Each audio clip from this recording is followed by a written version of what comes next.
Buenas noches para todos. Mi nombre es Lina Arias, coordinadora del Club de Revista.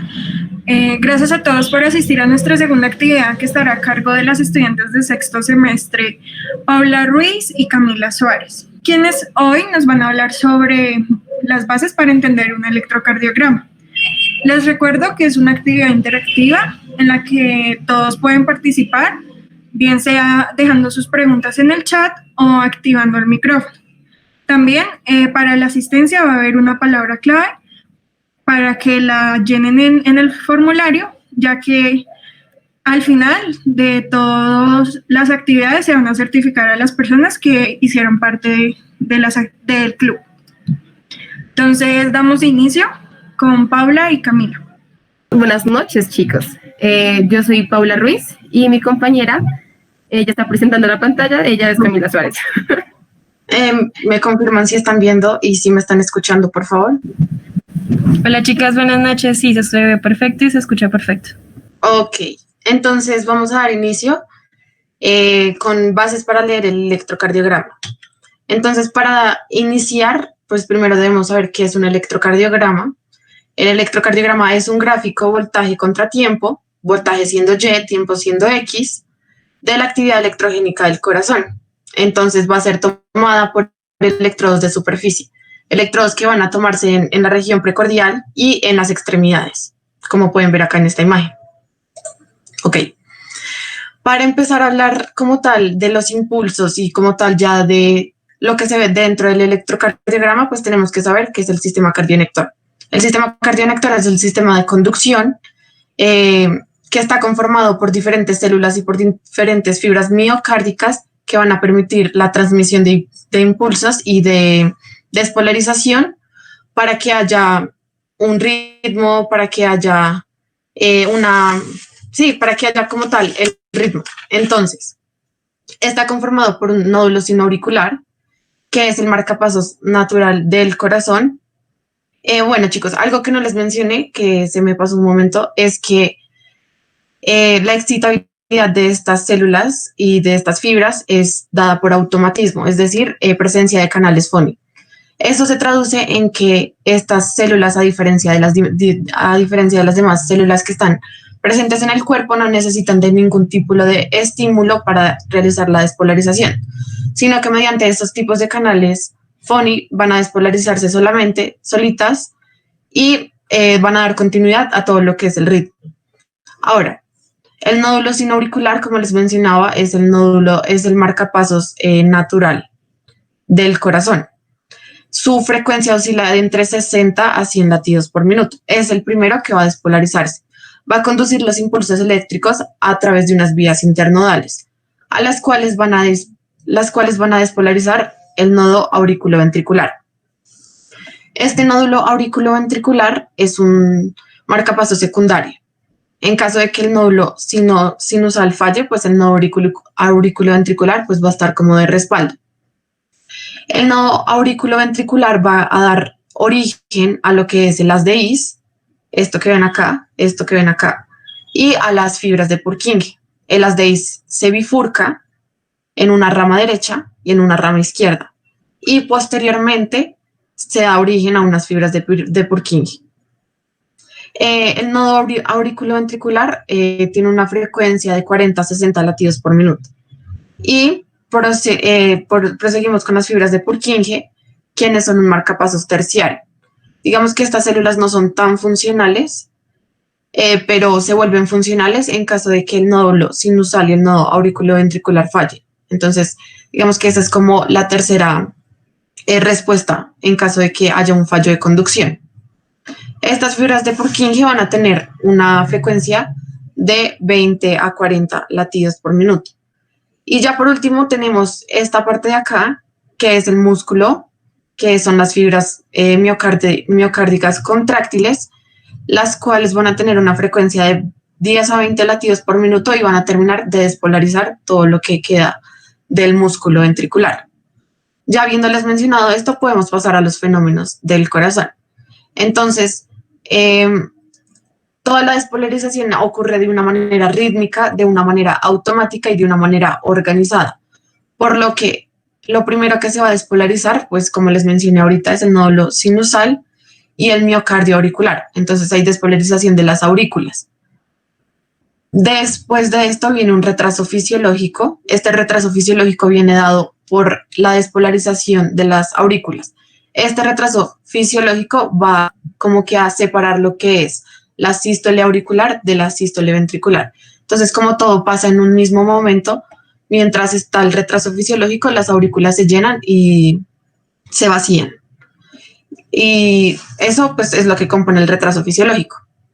Posteriormente pasamos a la despolarización de los ventrículos, pero como les mencionaba que todo es en orden, entonces primero se despolariza la porción superior del septum, seguido de esto se despolariza la porción inferior del septum y como anatómicamente después de la porción inferior del septum se encuentra el ápex, pues por lo siguiente se despolariza el ápex. Y ya por último, encontramos que se despolarizan las paredes laterales de los ventrículos y hay una repolarización ventricular completa. Entonces, se despolariza esta parte de acá y se viene despolarizando así en este sentido hacia abajo, y ya cuando llega al ápex se termina de despolarizar las paredes de los ventrículos. Y seguido de esta despolarización, pues viene una repolarización. Como les mencioné al inicio, el electrocardiograma está tomado por electrodos de superficie. Estos electrodos se miran en unas derivaciones. Una derivación va a ser una comparación de voltaje entre dos puntos del cuerpo. Y dentro del electrocardiograma vamos a tener dos derivaciones, 6 del plano frontal y 6 del plano horizontal. A su vez, estas derivaciones derivaciones tienen unos polos. Y estos polos pueden clasificarse dependiendo a cuántos polos tengan. Entonces, si tiene un polo positivo y un polo negativo, van a ser bipolares. Y si tienen un polo nomás, pues van a ser unipolares y van a estar medidas por un electrodo explorador. Esto funciona de la manera en que entre más positivo sea, pues más se acerca hacia el explorador. Mientras más se acerque hacia el explorador, hacia el electroexplorador, pues más positivo va a ser. Bueno, empezamos con las del plano frontal. Vamos a tener 6 derivaciones, 3 derivaciones bipolares y 3 derivaciones unipolares. Entonces, empezamos con D1. D1 va a mirarse en el miembro superior derecho, acá, con negatividad y positividad en el miembro superior izquierdo, trazando una línea horizontal. Luego seguimos con D2, que pues como ya se los mencioné también es bipolar. En el miembro superior derecho va a ser positiva y hacia el miembro inferior izquierdo va a ser negativa. Y por último tenemos D3, que va a ser en el miembro superior izquierdo negativa y en el miembro inferior izquierdo positiva. Ahora, las derivaciones unipolares van a ser perpendiculares a las bipolares. Entonces tenemos ABF, cuyo electroexplorador va a estar en el miembro inferior izquierdo y va a ser perpendicular a D1. Entonces, D1 es esta, ABF es la que es perpendicular. Continuamos con ABL, cuyo electroexplorador va a estar en el miembro superior izquierdo y va a ser perpendicular a D2. Entonces tenemos acá D2 y tenemos ABL. Y por último tenemos ABR, cuyo electroexplorador va a estar en el miembro superior derecho, acá, y va a ser perpendicular a D3. Entonces tenemos acá D3 y ABR.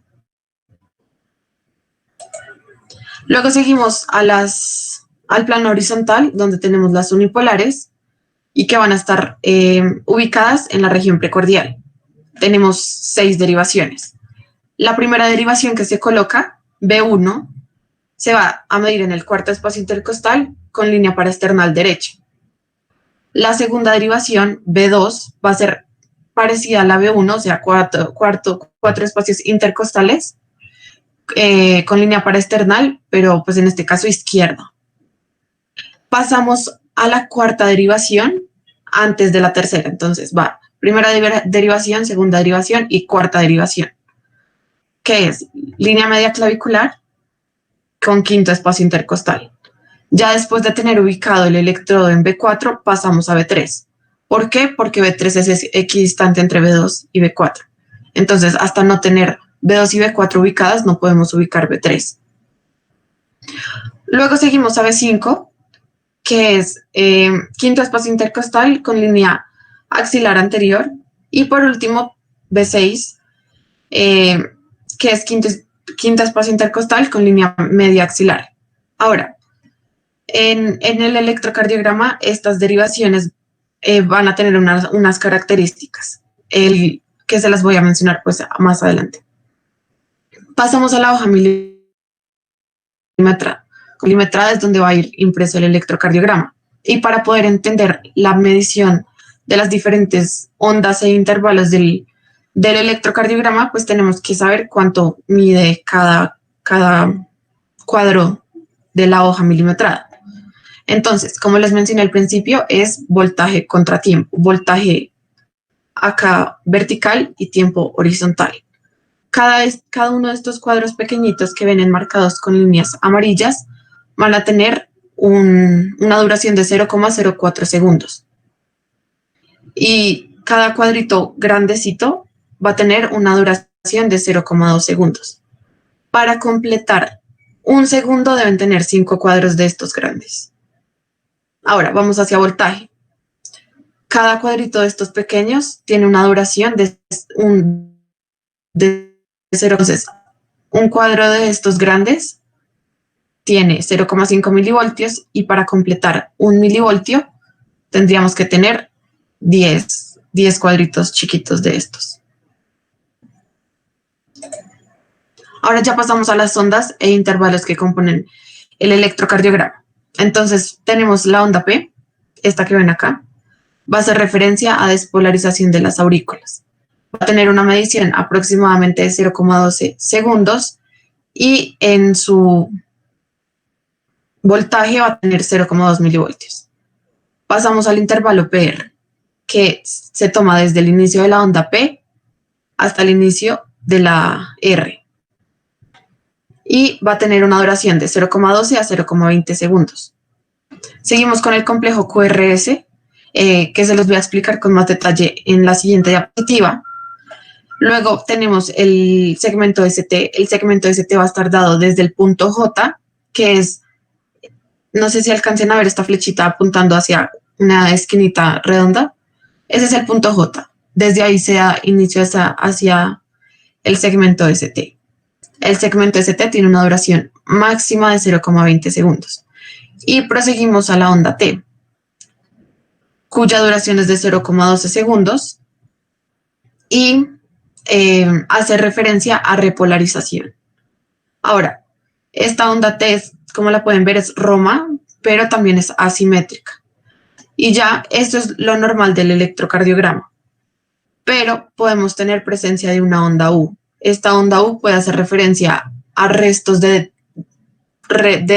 despolarización de músculos papilares o a trastornos hidroelectrolíticos. Luego pasamos al complejo QRS. Entonces, el complejo QRS tiene una duración de 0,8 a 0,12 segundos. Y el complejo QRS, para nombrarlo, pues tiene una nomenclatura que puede ser por morfología o por voltaje. Si hablamos de morfología, estamos hablando de que la primera onda negativa del complejo QRS se va a llamar Q.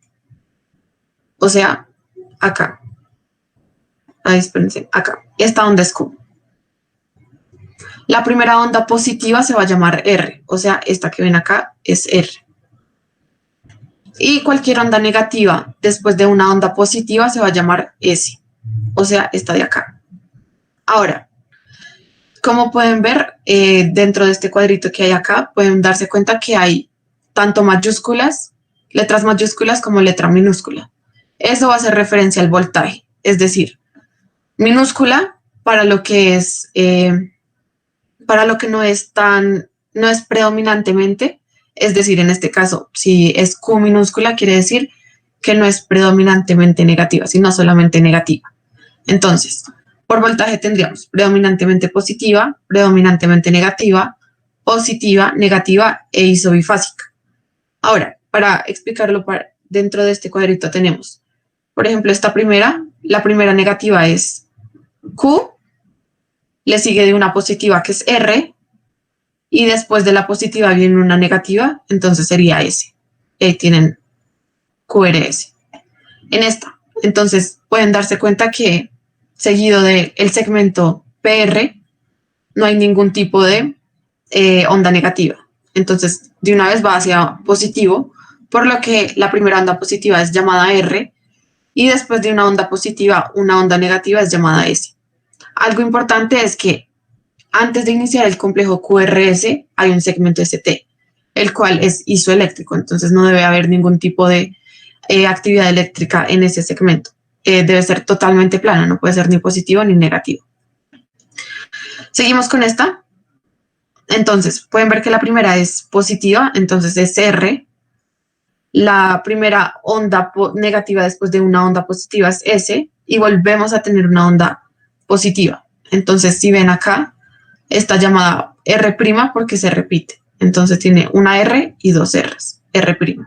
Y pues mayúscula, pues porque como pueden evidenciar, está predominantemente positiva. Y ya tenemos estas dos. Entonces, alguien que nos diga, por favor, cómo nombrarían estas ondas.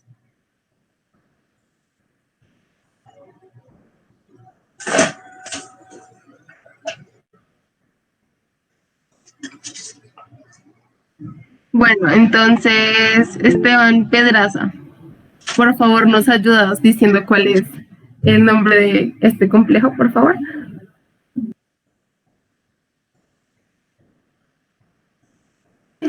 Diría Q minúscula, R mayúscula. No sé. ¿De este? Sí. Muy bien, así es. ¿Y de este? Ahora, pues damos la oportunidad a otra persona, ¿cierto? Entonces, Isabela Cruz, ayúdanos, por favor.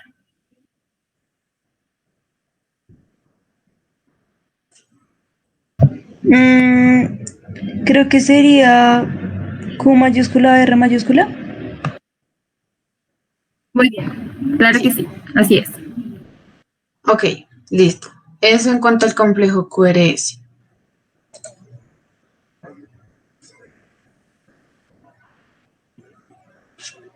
Listo. Entonces, ¿qué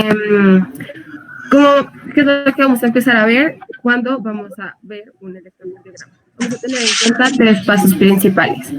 Uno, que es de identificación, el dos, que es la calibración, y el tres, que es la interpretación.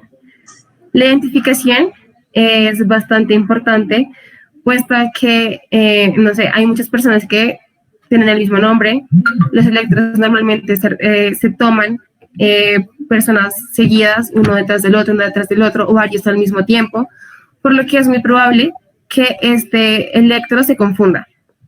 Por lo que es vital tener el nombre completo, el sexo de la persona, el documento de identidad y la edad. El resumen de historia clínica no se da en todas las ocasiones, puesto que este resumen se da cuando ya es un examen por remisión, ya sea de un médico general o un especialista. Listo, entonces, en cuanto a la calibración, siempre es atrás, por favor, gracias. Entonces, en la calibración toca tener en cuenta la impresión de la velocidad de la amplitud de corrido. Esto es importante porque esta puede variar dependiendo de lo que estamos buscando en el electrocardiograma. Normalmente es de 25 milímetros por segundo y de 10 milímetros por milivoltios. Tienen que darse cuenta que en algún lado del electro, ya sea en la parte inferior, superior o en algún costado, debe estar escrito esta velocidad y la amplitud, para también mirar que esté pues bien tomado, ya queda bien tomado y no se hayan intercambiado los electrodos. Toca mirar la naturaleza de la onda P en las derivaciones bipolares. Entonces, en estas derivaciones, normalmente la onda P es positiva. Entonces, si está negativa, hay algo que está interfiriendo en la toma del electrón. También toca mirar la naturaleza de la derivación ABL. Este es negativo, por lo que si está positivo, pues cabe la posibilidad que esté mal acomodado algún electrodo. Y ya en el tercer paso que tenemos la interpretación, que es el ritmo, la frecuencia, el eje, el tamaño de las cavidades, la isquemia, lesión y la necrosis, pues les voy a explicar cada uno de los puntos a continuación. Listo. Entonces, en cuanto al ritmo, vamos a tener el ritmo sinusal.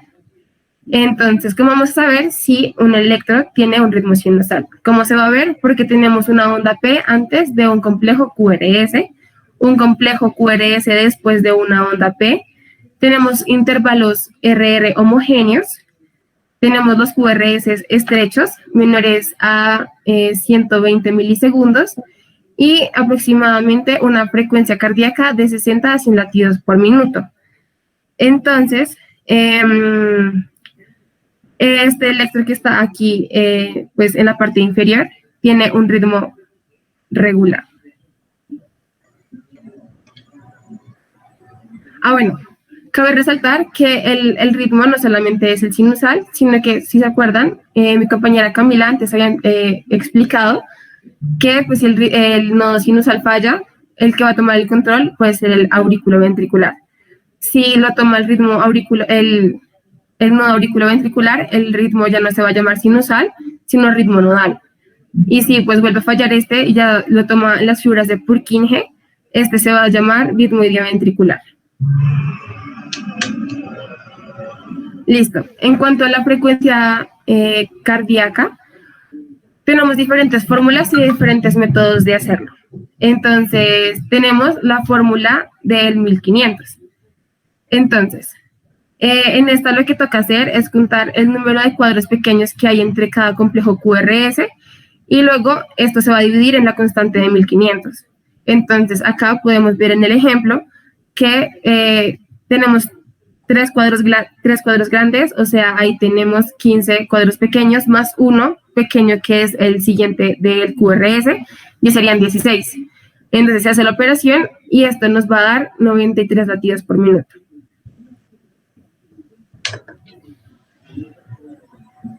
Entonces,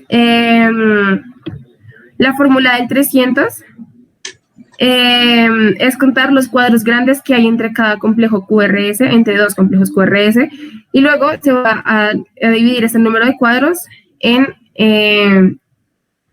300.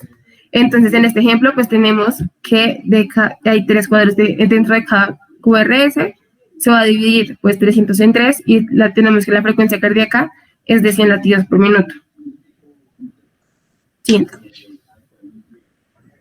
Entonces, tenemos que es la misma fórmula del 300, solamente que le vamos a agregar una parte pequeñita, y es que no da sobre la línea gruesa, sino que da señalando dos cuadritos o varios cuadritos chiquitos.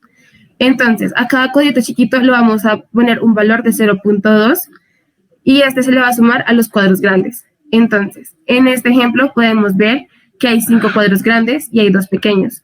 Si tenemos 2 pequeños, pues sería 0.4. Entonces, más los 5 sería 5.4. Entonces, 300 dividido 5.4, pues eso nos va a dar igual a 55 latidos por minuto. Listo. Este es el método más fácil de utilizar. Es el más utilizado porque es más que todo visual.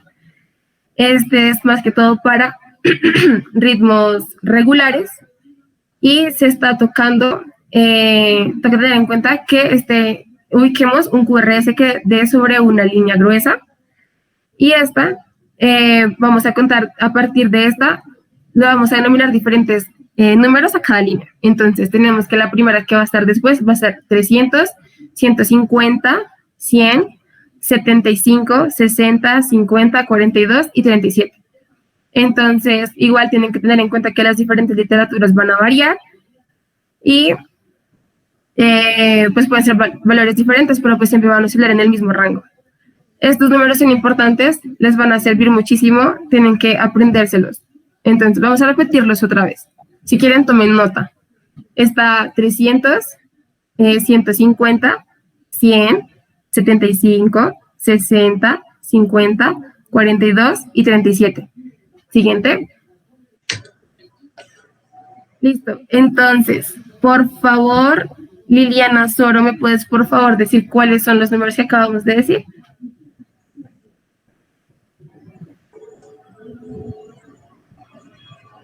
Los que te acuerdes.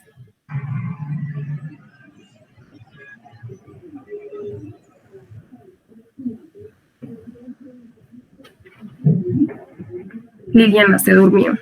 Sería 300, 150, 100, 75, 60, 60, 50, 42, 35. Muy bien, claro que sí, esos son los números. Entonces, todos los ritmos que dijimos anteriormente eran para qué clase de ritmo, de qué ritmo estábamos hablando. ¿Otra persona que quiera participar?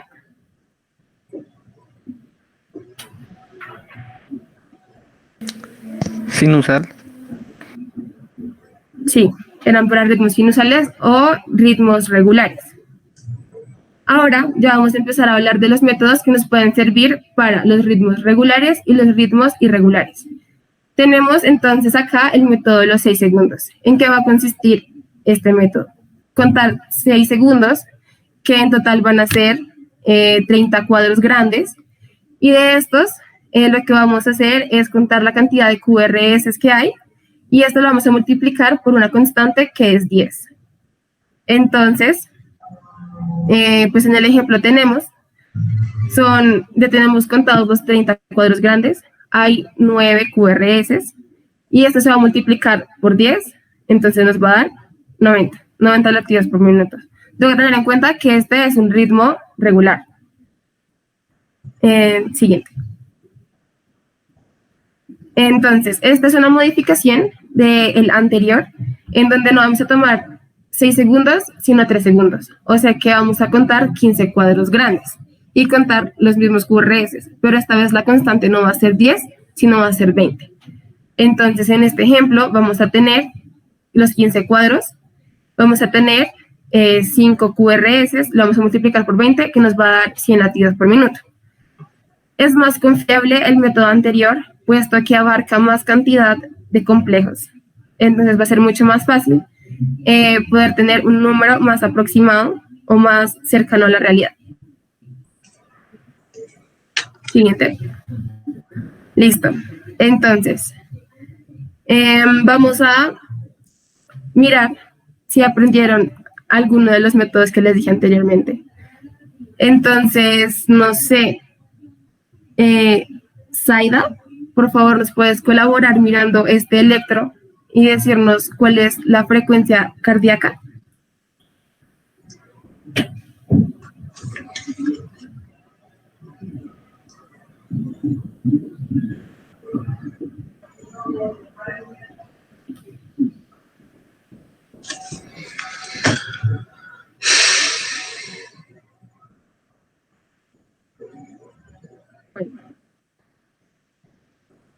Creo que sí se durmió.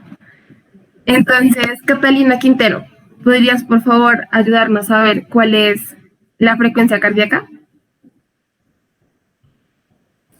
Yo creo que 70. Ah, no, ya apareció Zaida. Perfecto. Estaba contando, es que no se ve muy bien. Listo, ¿cuál método usaste? El de los 30 cuadrados. Listo. Entonces, cuéntanos cómo fue que lo hiciste.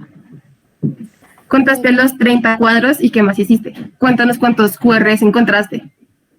Encontré 7 en la derivación de abajo, en la larga, y la multipliqué por 10. Vale, perfecto. Entonces, sigamos.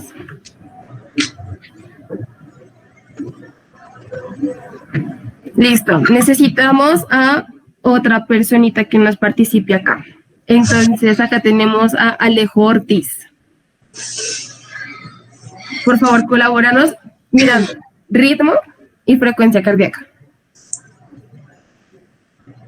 Hola, buenas noches. Buenas noches. Claro, es un ritmo irregular.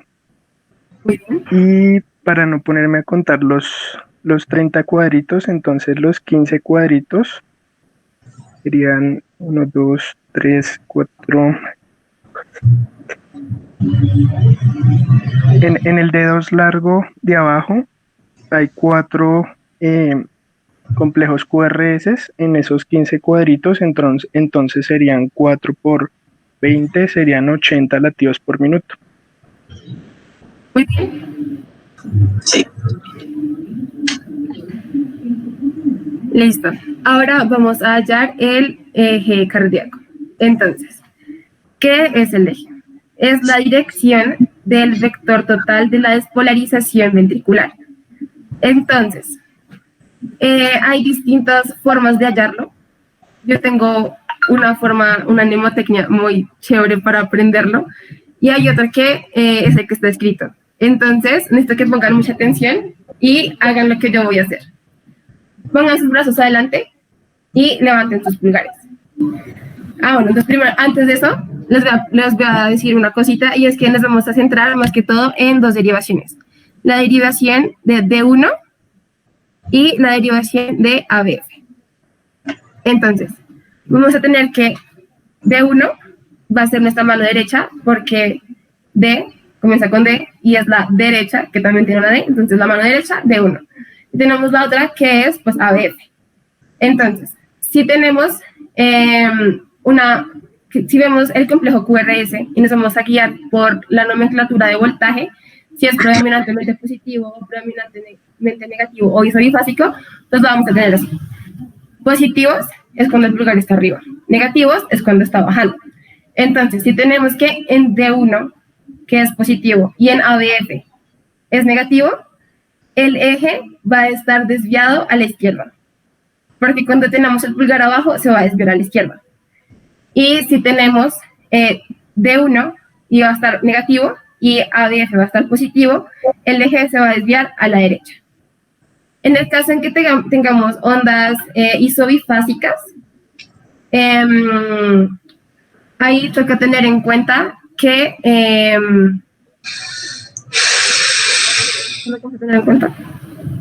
se me olvidó. Bueno, entonces, si tenemos, digamos, D1 que es positivo y tenemos ABF que es isobifásico, no vamos a tener como dentro de los cuadrantes, sino que vamos a tener sobre la línea. Va a estar sobre la línea del eje.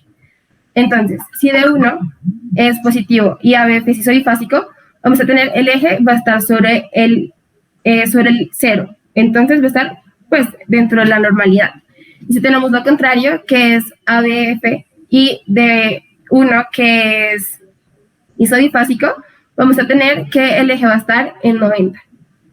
Entonces, ¿a qué se refiere eso que está ahí? Entonces, aquí en la imagen tenemos el sistema hexaaxial, que es ese asterisco gigante que ven ahí. Tenemos que D1 es nuestra línea que está en la horizontal y nuestra vertical es ABF. Entonces, si pueden ver, la que es horizontal es D1 y la otra es ABF, se alcanzan a formar unos cuadrantes. Cuando la onda es isobifásica, no va a estar dentro de los cuadrantes, sino que va a estar en la línea. ¿Entendieron? Lo expliqué muy enredado. ¿Alguien tiene una duda? No, Pau. Digamos que no. Listo, entonces sigue.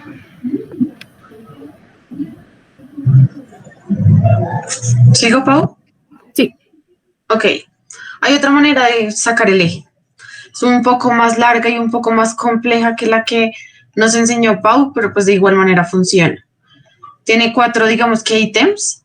Entonces el primero dice comparar los complejos QRS en nomenclatura por voltaje de 2 derivaciones entre sí. Digamos que este paso siempre no lo saltamos porque digamos que no nos dice nada importante, solo lo único que hace este paso es ubicar las ramas de cada derivación en un cuadrante. Entonces, como pueden ver acá, este cuadrante es positivo, este cuadrante sigue siendo positivo y acá ya tiende hacia lo negativo. Importante que de 0 a 90 grados es normal, de 90 a 180 grados vamos a tener hacia la derecha desviación, de 180 a 90 es una zona indeterminada y no es frecuente, es muy raro que el eje se encuentre hacia esta zona. Podría encontrarse, digamos que si el paciente tiene el corazón ubicado hacia el otro lado. Y por último tenemos esta zona del 90 grados a 0, que sería desviación izquierda.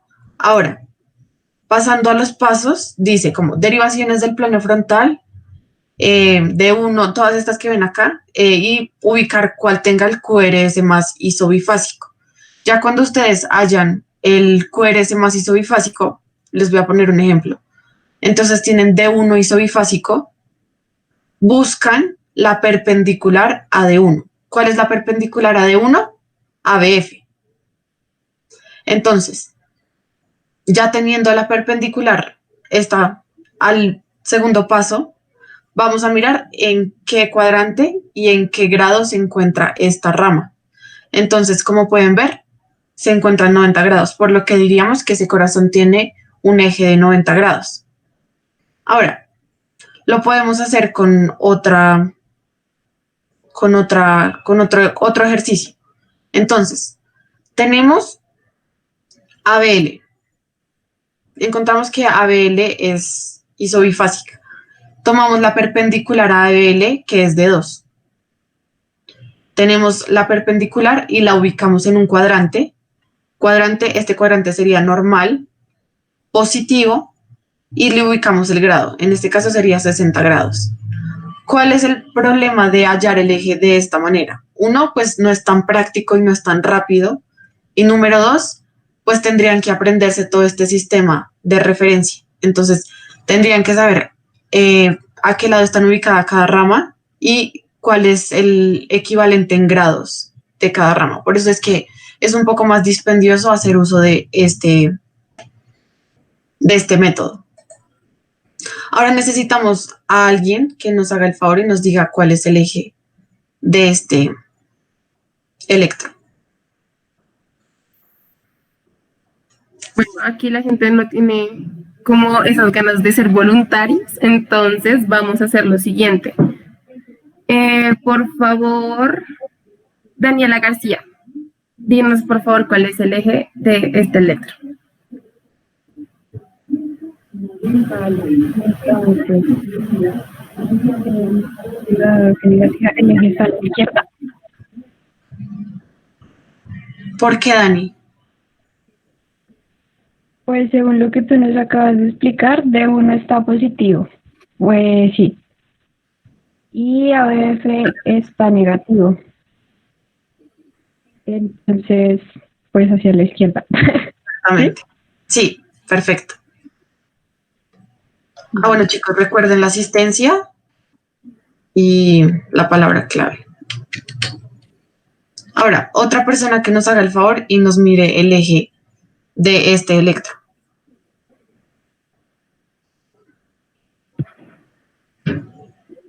Bueno, ahorita nos toca empezar a repetir personas porque se nos acabó la gente.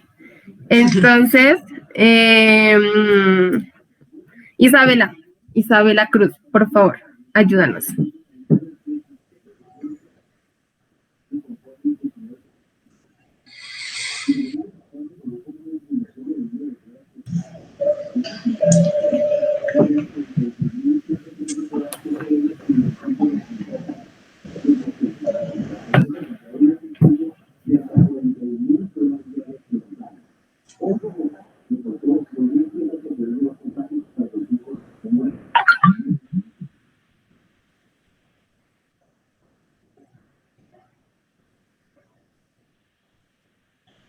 ¿Puedo decir yo el eje? Sí, claro. El eje es normal. Sí. ¿Por qué? Sí, es normal. Porque D1 es positivo y ABF también. Entonces está entre 0 y 90. Excelente. Listo. Entonces, ahora vamos a hablar del tamaño de las cavidades. Entonces, estamos hablando, tenemos 4 cavidades, las aurículas y los ventrículos. Aquí cabe resaltar que tenemos, bueno, o sea, tenemos que las aurículas tienen un sitio miocárdico delgado y no es normal que las aurículas se hipertrofien, pero sí es normal que las aurículas se dilaten. Entonces, eso es porque no pueden vencer la resistencia. Puede haber un aumento del volumen, pero no podrían vencer la resistencia. Entonces, es por esto que estas se van a dilatar. Cuando tenemos una sobrecarga auricular, tenemos pues dos aurículas, tenemos que mirar dos partes, una que es el tiempo y otra que es el voltaje. Entonces, si tenemos una sobrecarga auricular derecha, vamos a tener que, bueno, pues primero, recuerden que en el electro lo que se va a ver como actividad va a ser la onda P. Entonces, la onda P va a representar todo lo que es auricular. Entonces, si es aurícula derecha, tiene que medir más de 0.2 milivoltios. Y si es una sobrecarga auricular izquierda, tiene que ser mayor a 120 milisegundos, que son los rangos más grandes, o sea, los rangos de la normalidad hacia superior. Y ya hablando de los ventrículos, y si tenemos una sobrecarga ventricular, pues toca tener en cuenta en las derivaciones del plano frontal, pueden ser tres de las derivaciones del plano frontal. Tenemos una onda T que esté picuda, invertida y asimétrica. Entonces, también, bueno, lo que hace referencia a que esté invertida es que tiene una polaridad diferente al complejo QRS. Entonces, tenemos un complejo QRS que es predominantemente positivo, la onda T es negativa. Entonces, aquí es importante que tengan en cuenta que de las derivaciones, ¿qué me puedes dar de las derivaciones, por favor?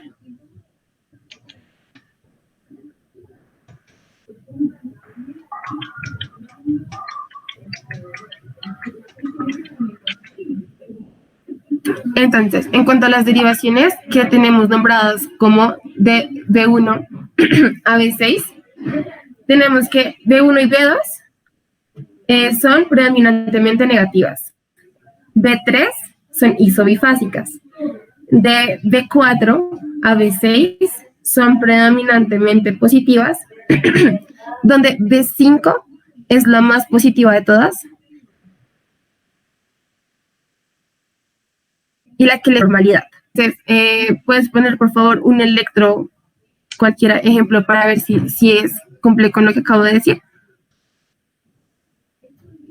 Listo, entonces, aquí se puede ver que en B1 y en B2 es predominantemente negativo.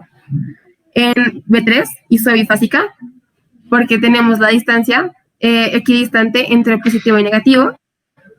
Tenemos que B4 a B6 son positivos, pero si se dan cuenta, B5 es la que tiene más positividad de todos los de B4 a B6. Entonces, búscate otro ahí para ver si le preguntamos a alguien si está dentro de los pasos normales o no. Listo, entonces, Alejo Ortiz, puedes mirar si de casualidad cumple con lo que dije o con lo que no dije. Pues B3 es predominantemente negativo, B1, B2 las cumpliría, B5 y B6 también, y B4 es como un poco isobifásico. Sí, más que todo como predominantemente negativo. Sí. Entonces, sí. Entonces, aquí cabe resaltar una parte importante y es que cada uno de estos electrodos nos van a decir una parte del corazón. Entonces, la parte septal va a ser B1 y B2. B3 y B4 va a ser la parte anterior, la parte lateral va a ser B5 y B6 y la cara inferior va a ser pues D2, D3 y ABF. Entonces, si vemos estas anormalidades, podemos ver que habría un error o algo mal en las derivaciones B3 y B4, que serían la parte anterior. Habría algo mal en nuestra parte anterior del corazón. Listo. Ahora vuélvete a donde estábamos. Listo. Estamos hablando del tamaño de las cavidades. Entonces, pues como estamos hablando de las cavidades, puede haber dilatación o hipertrofia. Ahora vamos a hablar de las hipertrofias. Ahí tenemos dos índices importantes para mirar si hay hipertrofia ventricular derecha o si hay hipertrofia ventricular izquierda. Para la hipertrofia ventricular derecha vamos a usar el índice de Cabrera. El índice de Cabrera es el que podemos ver acá y cómo se realiza. Ubicamos en la derivación B1 una onda R y una onda S en un solo complejo QRS. ¿Y qué es lo que vamos a hacer? Vamos a tomar la R y lo vamos a dividir sobre R más S. Entonces, este valor, si es mayor a 0,5, quiere decir que hay hipertrofia ventricular derecha. Entonces, Camila Cárdenas, por favor, ¿nos puedes ayudar a realizar este ejemplo? Pues basándonos en lo que acabamos de decir, y si tienes alguna duda, pues nos avisas.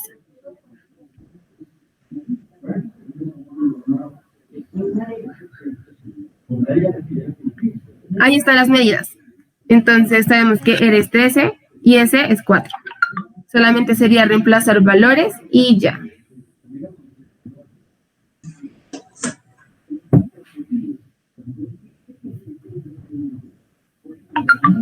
Pues mientras Cami hace las operaciones, recuerden que la hipertrofia se da porque hay exceso de resistencia. Hipertrofia es exceso de resistencia y exceso de volumen es dilatación, pero esa dilatación se traduce en una sobrecarga. Entonces, las cavidades crecen por dos razones, por exceso de volumen o por exceso de resistencia, como para que lo tengan en cuenta.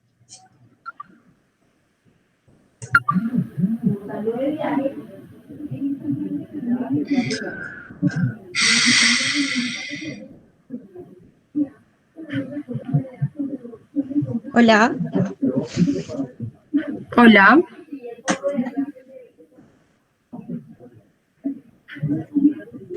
Bueno,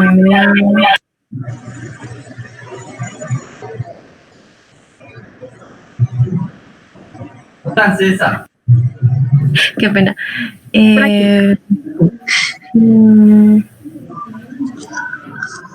Esperen.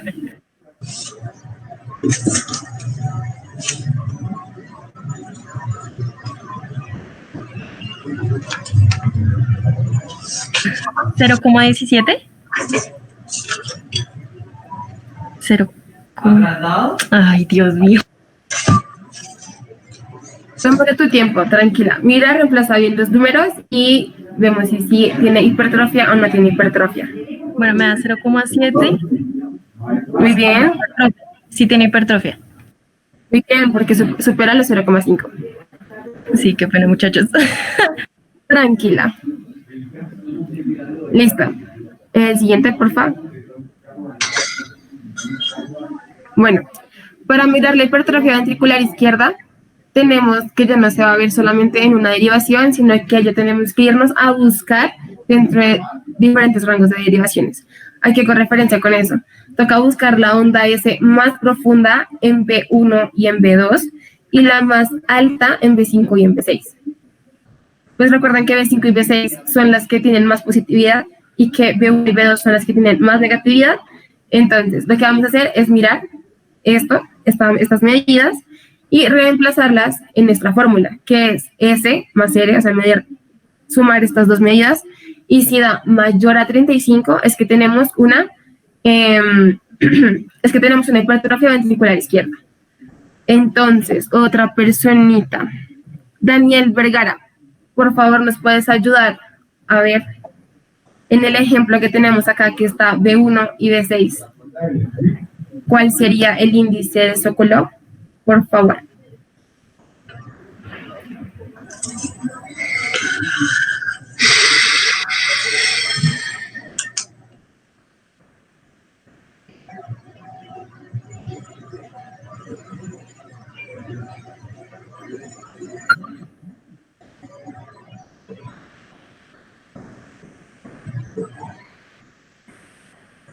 Y el manifiesto, ¿te dormiste? Escribe en el chat la respuesta. O prende tu micrófono y interacciona con nosotras.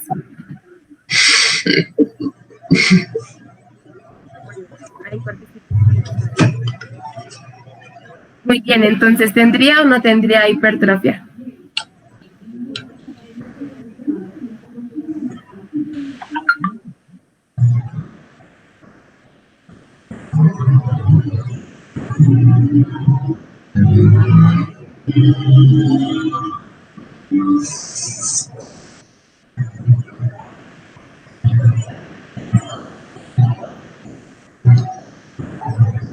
También se fue de la reunión.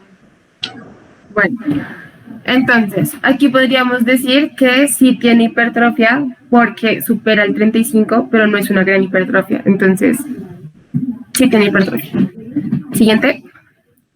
Ahora vamos a mirar como los tres pasos importantes que nos llevan a un infarto. Entonces, tenemos la isquemia, la lesión y la necrosis. La isquemia se realiza en menos de 20 minutos y esta es reversible.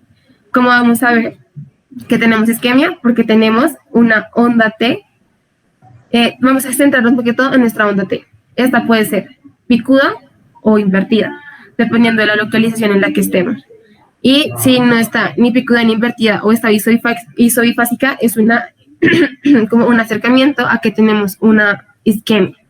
Entonces, si tenemos una lesión, una isquemia subendocárdica, tenemos una onda T picuda. Si tenemos una isquemia subepicárdica, tenemos una T invertida. Siguiente. Chicos, algo importante de esto es que la onda T es simétrica. Por lo general, la onda T normalmente es asimétrica y lleva la misma polaridad que el complejo QRS. Pero en este caso de isquemia sería, como dice Pau, picuda e invertida y simétrica. Normalmente la onda T también es Roma, entonces si es picuda, hay algo mal. Ajá. En cuanto a la lesión, pues tenemos que ya ha pasado más de 20 minutos, pero todavía es reversible el daño. Y esto se va a identificar con el segmento ST. Entonces, podemos ubicar nuestro punto J, que pues ya lo había explicado nuestra compañera Camila, y si tenemos una lesión que es subendocárdica, tenemos que hay un infradesnivel de LST, y si es subepicárdica, un supradesnivel de LST. Siguiente.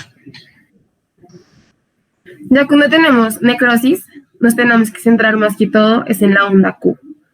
Entonces, esta es una lesión que ya es irreversible, que tiene el corazón ya tiene un tejido cicatricial por el que no va a pasar más corriente eléctrica, entonces no va a hacer como contracción.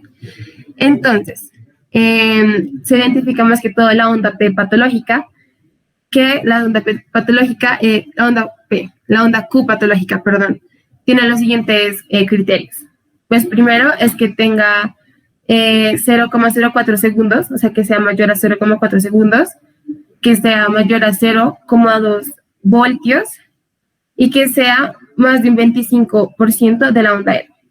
Entonces, como podemos ver en la imagen, el A nos hace referencia al 25%. Entonces, si es más de este 25% o mayor a un cuarto, es que tenemos una onda Q patológica. Si tenemos más de 0,2 voltios, o sea, ¿cuántos cuadritos? Por favor, Liliana, ayúdanos por favor a ver. Si tenemos 0,2 voltios, ¿cuántos cuadritos son?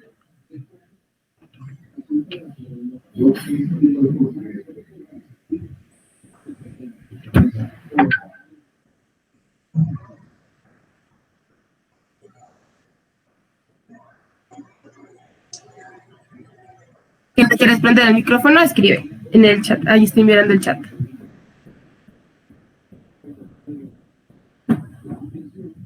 O otra persona que quiera participar también puede prender su micrófono, puede escribir sin problema.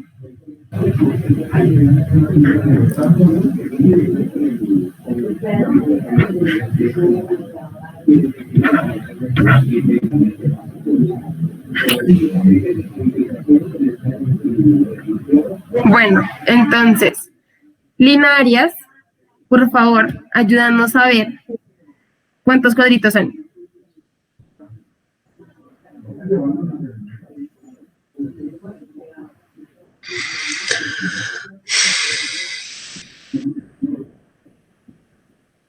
No, esta gente se durmió.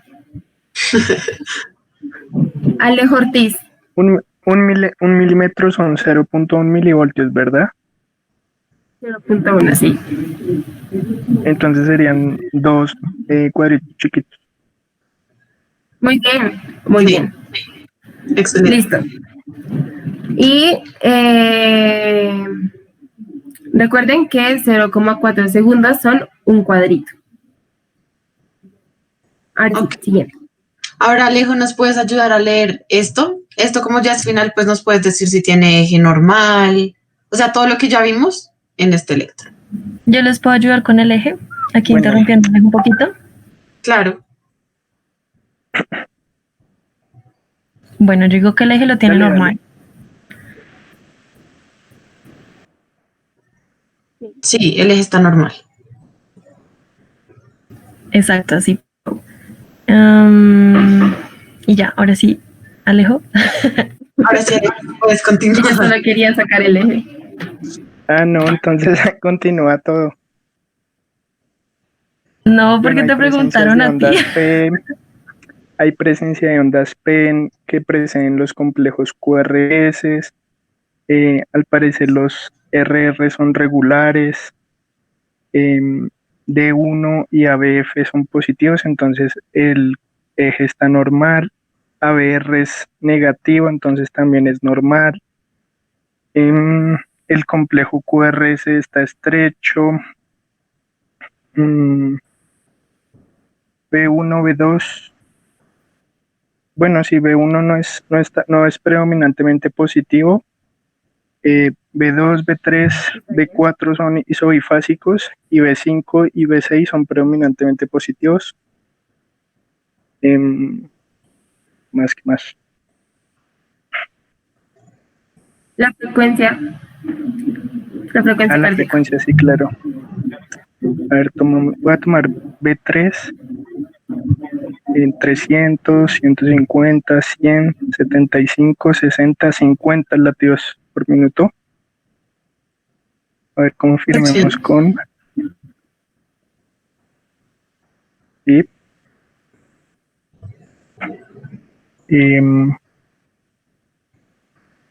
pues B4 y B5, no, B3 y B4 tienen como la onda T picuda, pero pues no es simétrica, entonces como que no indicaría isquemia. Y no hay signos de hipertrofia. A ver, B1 serían...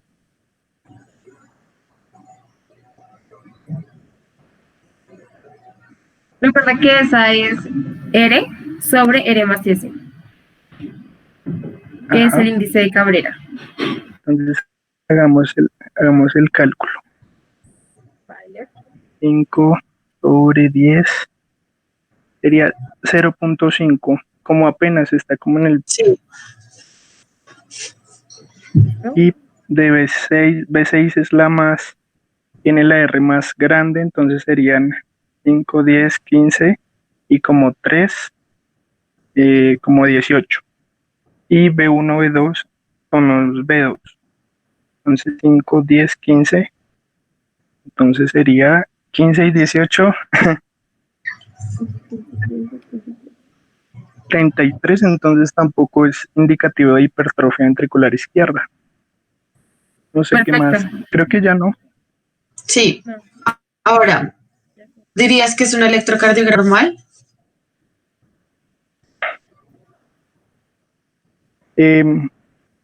Sí, está en ritmo sinusal, pese a la bradicardia que...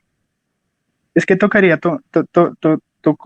tocaría tomar un dedo largo y pues mirar bien la frecuencia cardíaca porque ese de 50 latidos por minuto en ese trazo tan corto pues no es como tan confiable, pero sí tiene ritmo sinusal, el eje está normal, todo está normal. Vale. Bueno, este se ve un poquito borroso, no encontré una mejor imagen, pero alguien que nos ayude leyendo, o si quieres Alejo tú también, lo puedes leer. Vamos compañeros.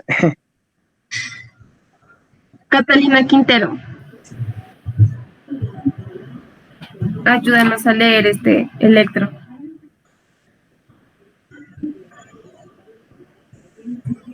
Si nadie lo lee, pues lo leo yo. ¿Va? Sí. Vale.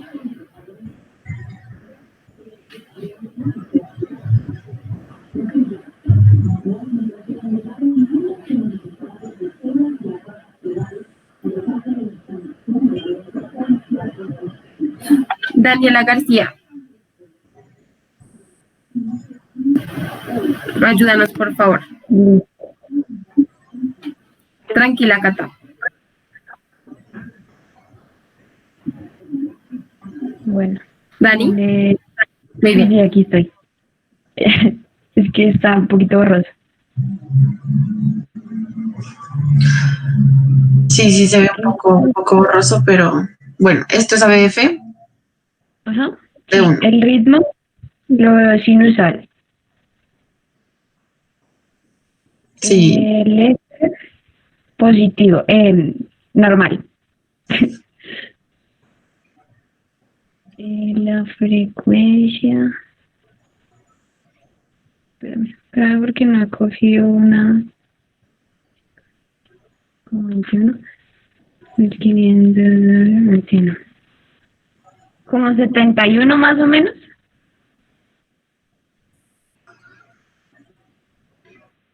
¿Aló? Sí. Sí, yo diría que sí. Ok.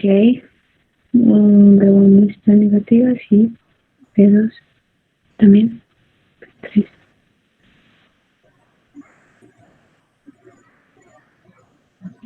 Positiva de 5, positiva de... Pues yo diría que ese electro está normal. No veo ni bloqueos, ni hipertrofia. Aunque de pronto sí sospecharía, aunque no sé, tú me podrás corregir. B2, no, espera. No, mentiras, ese electro está normal. Ok, ahora te hago una pregunta, Dani. ¿Tú creerías que esto es normal? Esto que ves acá. En B4 y de pronto un poquito en B5. Pues veo muy angosto el complejo. ¿Y la onda T? Ah, bueno, sí, tienes toda la razón. ¿Eso es de sobrecarga? No. ¿No? Es de isquemia. Sí. Que yo recuerdo. ¿Sí? Sí. Ok. Entonces habría una isquemia. ¿Digo la cara? Sí. Ok, eso sería como, bueno, como cara anterolateral. Sí, porque anterior y sí, más o menos. Entonces el eje está normal, todo está normal, pero tiene una isquemia en la cara anterolateral. Sí, ahora, Alejo, ya que sabemos que tú eres un poco mucho más experto que nosotras, la onda Q es muy prolongada, ¿qué querría decirnos? Claro, la necrosis. Ven que la onda Q es más de 2 milímetros en ese trazo, entonces indicaría necrosis y la lesión subepicárdica en la cara sería no cara, sino pared anteroseptal. Ok. Sí. Ahora, Sí. pregunto en este, ¿tú creerías que acá podría haber una lesión? Por ejemplo, en estas de acá, una lesión subepicárdica.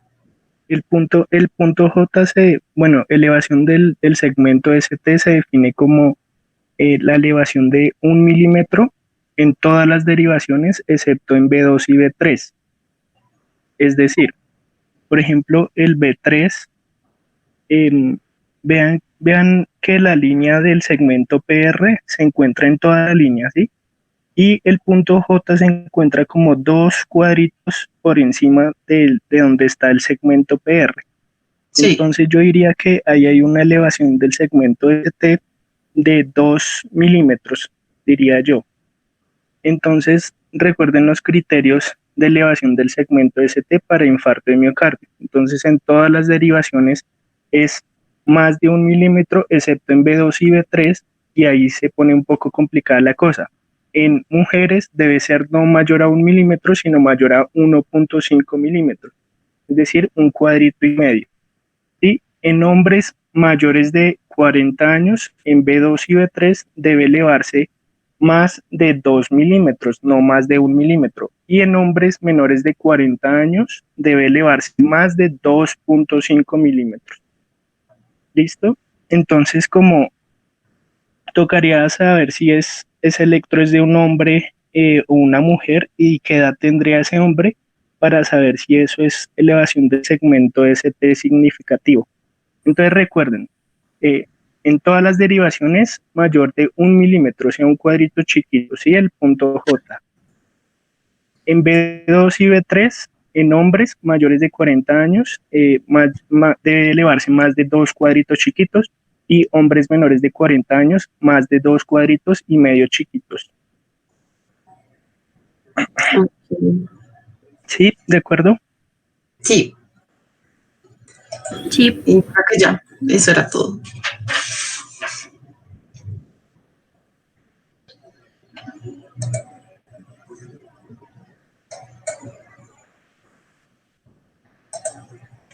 Y ya, chicos, eso era todo lo que teníamos por decirles. Espero que nos hayan entendido y que les haya gustado. Muchas gracias. Listo, chicas, muy amable, muy buena la charla. Les recordamos a todos los asistentes que llenen el formulario de asistencia para que posteriormente obtengan su certificado. Gracias. Muchas gracias. Gracias. Muchas gracias a todos.